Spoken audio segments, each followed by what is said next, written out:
आपका स्नेह होता है, आप उसके खिलाफ कुछ भी सुन नहीं सकते, आप उसके खिलाफ कुछ नहीं सुन सकते, क्योंकि आपका प्रेम उसके प्रति हो गया, आपका स्नेह उसके प्रति हो गया। आप कैसे सुन? जितनी मेरी जीजियां बैठी हैं, जितने मेरे जीजा बैठे हैं, जितनी मेरी माताएं बैठी हैं, जितने मेरे भाई बैठे हैं, जितने मेरे जीजा बैठे हैं, जितने मेरे बुजुर्ग माता पिता बैठे हैं, आप सब जरा विचार कर कर बताना, एक बेटा कोई गलती करता है और लोग आकर बता देते हैं। एक बेटा गलती करता है और किसी ने आकर बताया कि तुम्हारे बेटे ने ये गलती करी है, तुम्हारे बेटे ने ऐसा कर दिया, तुम्हारे बेटे ने वैसा कर दिया, तुम्हारा बेटा ऐसा गलत कर रहा है। ईमानदारी से बोलना, माँ मानने को तैयार हो जाती है क्या कि मेरा बेटा ऐसा कर सकता? माँ मानती ही नहीं, माँ मानने को तैयार ही नहीं होती है, माँ मान ही नहीं पाती। क्यों?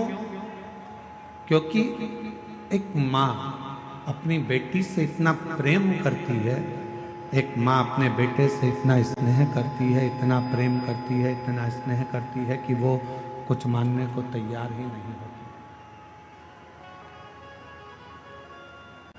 वो कुछ मानती है।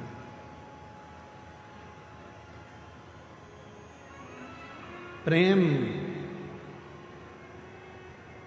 जब बहुत ज्यादा मात्रा में बढ़ जाता है, स्नेह बढ़ जाता है, तो हमें अवगुण नजर नहीं आते, हम उसमें केवल गुण ही देखते हैं।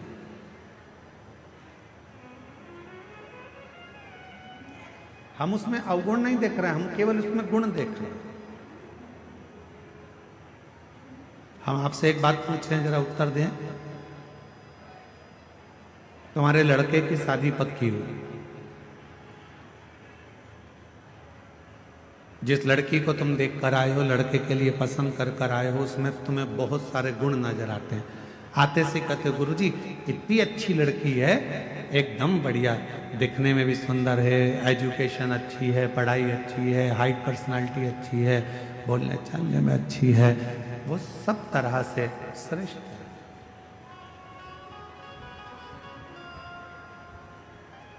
क्यों? क्योंकि आपने उस लड़की में गुण ही गुण देखे, इसलिए आपको उसमें केवल गुण ही गुण नजर आ रहे हैं, केवल गुण ही गुण नजर आ रहे हैं।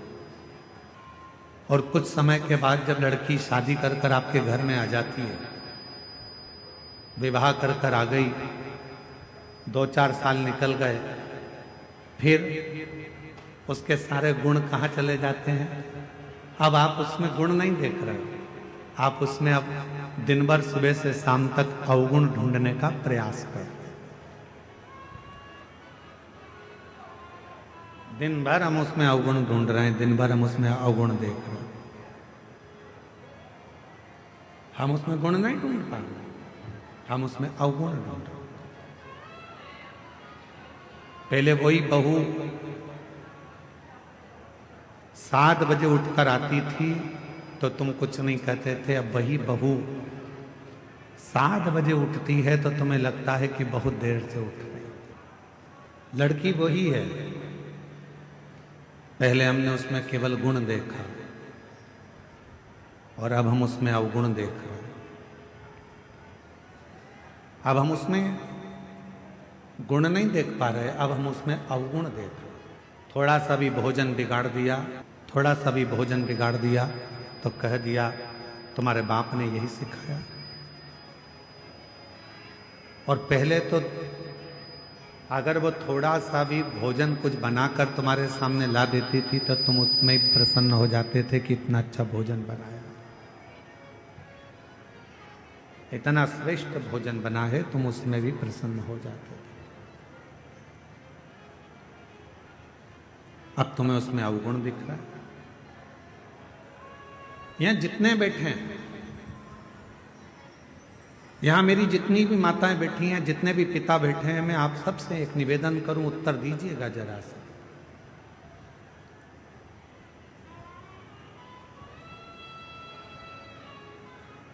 तुम्हारा दामाद, तुम्हारी बेटी का पति तुम्हारी बेटी को घुमाने लेकर जाए तो तुम्हें कैसा लगेगा? अच्छा लगेगा कि बुरा लगेगा? जम के तो बोलो, अच्छा लगेगा। पड़ोसी से कहोगे इतना अच्छा दामाद मिला है, मेरी बेटी को खूब घुमाता, खूब घुमाता। और अगर वही काम तुम्हारा बेटा करे और तुम्हारी बहू को घुमाने ले जाए तो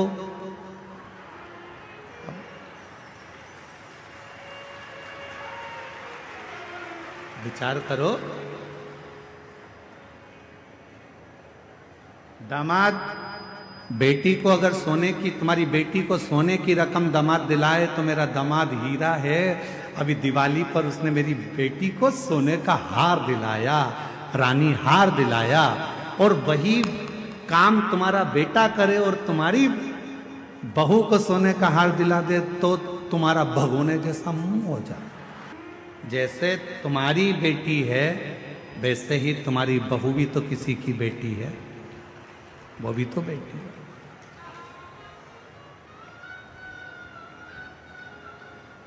फिर दो मुख क्यों? फिर दो विचार क्यों? फिर दो दृष्टि क्यों?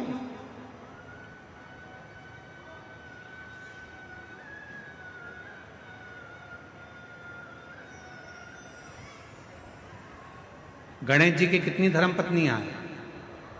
जम के बोलो जरा। दो। क्या नाम है? सिद्धि। किसी ने शंकर भगवान से कभी पूछा कि भोलेनाथ जी, आपने अपने गणेश जी के लिए, बेटे के लिए दो पत्नी क्यों ढूंढी? मां जगत जननी जगदम्बा अम्बा मां पार्वती जी, आपने अपने बेटे के लिए दो बहू क्यों ढूंढी? किसी ने पूछा कभी गणेश जी महाराज से कि गणेश जी, आपके लिए आपके माता पिता ने दो पत्नी क्यों ढूंढी? क्या आपके लिए एक धर्म पत्नी श्रेष्ठ नहीं थी? फिर आपने दो पत्नियों को क्यों धारण किया, दो पत्नी क्यों रखी? तो कोई देव अधिदेव महादेव से पूछे तो देव अधिदेव महादेव एक बात कहते हैं कि मैंने अपने पुत्र गणेश के लिए दो पत्नियां इसलिए ढूंढी हैं क्योंकि गणेश जी को बुद्धि का देव कहा जाता है और बुद्धि कभी भी इधर उधर भटके ना। दोनों ओर अगर बुद्धि जाए भी तो दोनों ओर रिद्धि और सिद्धि होना चाहिए, दोनों ओर बुद्धि को संभालने के लिए होना चाहिए।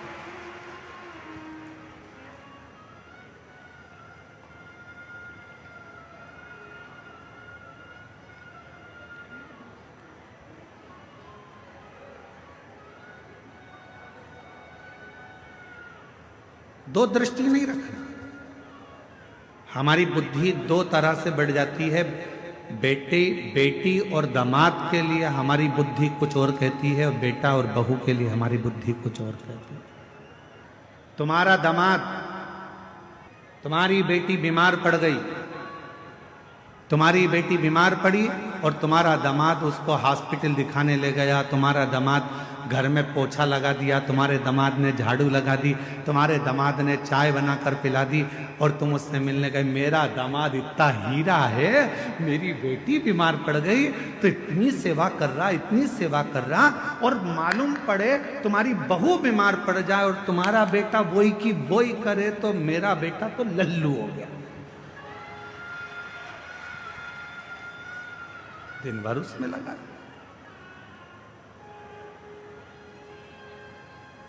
दिन भर। दो बुद्धि नहीं चाहिए।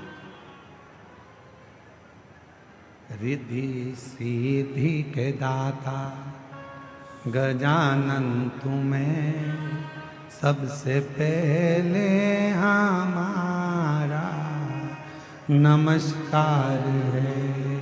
रिद्धि सिद्धि के दाता गजानन तुम्हें सबसे पहले हमारा रिद्धि सिद्धि के दाता, गजानन तुम्हें सबसे पहले हमारा नमस्कार है। एक बुद्धि रखिए, समदृष्टि रखिए, समदृष्टि। बेटी बीमार पड़ गई, चिंता लग गई, मेरी बेटी 3 दिन से बीमार है, मेरी बेटी ने कुछ नहीं खाया। बहू बीमार पड़ गई, ढोंग कर रही है।